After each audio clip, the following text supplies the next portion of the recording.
अवैध वाळू वाहतुकीवर स्थानिक गुन्हा शाखेचा मोठा दणका. 35,60,000चा मुद्देमाल जप्त. 4 आरोपींवर गुन्हे. अहिल्यानगर जिल्ह्यात अवैध वाळू उपसा व वाहतुकीविरोधात स्थानिक गुन्हा शाखेने मोठी कारवाई करत कोपरगाव शहर आणि पारनेर पोलीस ठाण्याच्या हद्दीत 2 स्वतंत्र गुन्हे दाखल केले आहेत. या कारवाईत एकूण 35,60,000 रुपयांचा मुद्देमाल जप्त करण्यात आला असून 4 आरोपींविरुद्ध गुन्हे नोंदविण्यात आले आहेत. पोलीस अधीक्षक मोमुक्का सुदर्शन यांच्या आदेशानुसार स्थानिक गुन्हा शाखेचे पोलीस निरीक्षक संतोष मुटकुळे यांच्या नेतृत्वाखाली विशेष पथकाने 30 जून रोजी कोपरगाव शहर व पारनेर परिसरात छापेमारी केली. गोपनीय माहितीच्या आधारे अवैधरित्या वाळूची वाहतूक करणाऱ्या वाहनांवर कारवाई करण्यात आली. कोपरगाव शहरात करण्यात आलेल्या कारवाईत सुमारे 4 ब्रास वाळूसह 27,40,000 रुपयांचा मुद्देमाल जप्त करण्यात आला.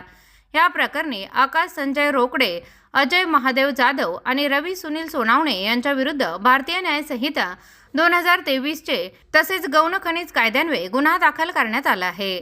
पारनेर तालुक्यातील कारवाईत 2 ब्रास वाळूसह 8,20,000 रुपयांचा मुद्देमाल जप्त करण्यात आला.